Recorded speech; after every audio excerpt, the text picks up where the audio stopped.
سے پہلے کی امتوں میں صوم رمضان موجود تھا۔ اللہ تعالیٰ نے فرمایا کہ تم پر ایسے ہی صوم فرض کیا گیا ہے جیسے کہ تم سے پہلے کی امتوں پہ فرض تھا، لعلکم تتقون، تاکہ تم بچ جاؤ، تاکہ تم پرہیزگار بن جاؤ، تاکہ تم متقی ہو جاؤ۔ اللہ تبارک و تعالیٰ نے جو صوم فرض کیا ہے اس میں اللہ کا کوئی فائدہ نہیں ہے، اس میں ہمارا اپنا فائدہ ہے، کیونکہ اللہ تعالیٰ کو نہ ہمارے صوم کی ضرورت ہے، نہ ہمارے صلاۃ کی ضرورت ہے، نہ ہمارے حج کی ضرورت ہے، نہ ہماری زکوٰۃ کی ضرورت ہے، نہ ہماری کسی اور عبادت کی ضرورت ہے۔ اگر ساری کائنات کے تمام لوگ سب سے جو برا انسان ہے اس جیسے ہو جائیں تو اللہ کی سلطنت میں کوئی کمی نہیں ہوگی، اور اگر ساری کائنات کے تمام لوگ اس آدمی کی طرح ہو جائیں تو سب سے مستقیم انسان ہے تو اللہ تعالیٰ کی سلطنت میں کوئی اضافہ نہیں ہوگا، نہ کوئی اللہ کی سلطنت میں اضافہ ہوگا نہ کمی ہوگی۔ تو اس طرح سے اللہ تبارک و تعالیٰ نے جو صوم فرض کیا ہے وہ ہمارے لیے فرض کیا ہے تاکہ ہم بچ جائیں، اور کس چیز سے بچ جائیں؟ بہت ساری چیزوں سے۔ اسی لیے اللہ کے نبی صلی اللہ علیہ وسلم نے فرمایا الصیام جنہ، صیام ڈھال ہے۔ ڈھال کیا ہوتا ہے؟ ڈھال لوہے کا وہ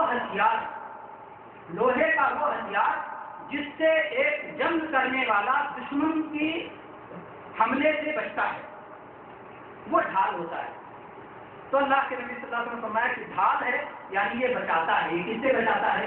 یہ گناہوں میں پڑنے سے بچاتا ہے، یہ اللہ کے عذاب سے بچاتا ہے، یہ جہنم کی آگ سے بچاتا ہے، یہ بہت ساری مختلف قسم کی بیماریوں سے بچاتا ہے، پھر اس طرح سے بہت ساری چیزوں سے یہ بچاتا ہے، اور یہ ہمارے لیے تقویٰ ہمارے اندر پیدا کرتا ہے۔ اور تقویٰ وہ عظیم چیز ہے کہ جو تمام عبادتوں کا مقصد ہے، نہ صرف صوم کا بلکہ صوم کے علاوہ جو بھی دوسری عبادتیں ہیں، جیسے مثال کے طور پر حج اور اس میں ہونے والی قربانیوں کے تعلق سے اللہ تبارک و تعالیٰ نے ارشاد فرمایا سورہ حج کی آیت نمبر 35 میں لن ينال الله لحومها ولا دماؤها ولكن يناله التقوى منكم، نہ اللہ تبارک و تعالیٰ کو ان قربانیوں کا گوشت پہنچتا ہے نہ ان کا خون پہنچتا ہے، بلکہ اللہ تبارک و تعالیٰ کو تمہارے دل کا تقویٰ پہنچتا ہے کہ تم نے یہ عمل کیا تو کتنا اللہ کی محبت میں اور کتنا اللہ تبارک و تعالیٰ کی رضا کو سمجھتے ہوئے اور کتنا دوسروں کی رعایت کرتے ہوئے، یا یہ کہلوانے کے لیے کہ روزے دار ہیں، یا یہ کہ سماج میں سب لوگ ہیں تو میں بھی رہ جاؤں، یا اس لیے کہ واقعی اللہ تعالیٰ سے ثواب کی امید رکھتے ہوئے تم نے کیا ہے۔ اسی طرح سے جناب محمد رسول اللہ صلی اللہ علیہ وسلم نے حدیث پاک میں ارشاد فرمایا کہ اللہ تبارک و تعالیٰ تمہاری جسموں کو نہیں دیکھتا، اور اللہ تبارک و تعالیٰ تمہاری شکل و صورت کو نہیں دیکھتا، اللہ تبارک و تعالیٰ تمہارے دلوں کو دیکھتا ہے اور تمہارے عمل کو دیکھتا ہے۔ میرے بھائیوں، ہم لوگ دلوں پر بہت کم توجہ کرتے ہیں، جبکہ حقیقت یہ ہے کہ دلوں پر زیادہ توجہ ہونی چاہیے۔ ہر عمل سے متعلق دو سوال ہوتا ہے، ایک تو ماذا اجبتم المرسلین، تم نے رسولوں کو کیا جواب دیا، تم نے رسول جو آئے تھے تم نے ان کو کیا جواب دیا تھا، کیسے ان کی بات مانی تھی تم نے، اور ایک اخلاص سے متعلق کہ اللہ ہی کے لیے کیا تھا کسی اور کے لیے کیا تھا۔ تو یہی قلبی عمل ہے، یہی قلبی عمل ہے کہ آدمی جو بھی کرے خالص اللہ کی رضا جوئی کے لیے کرے۔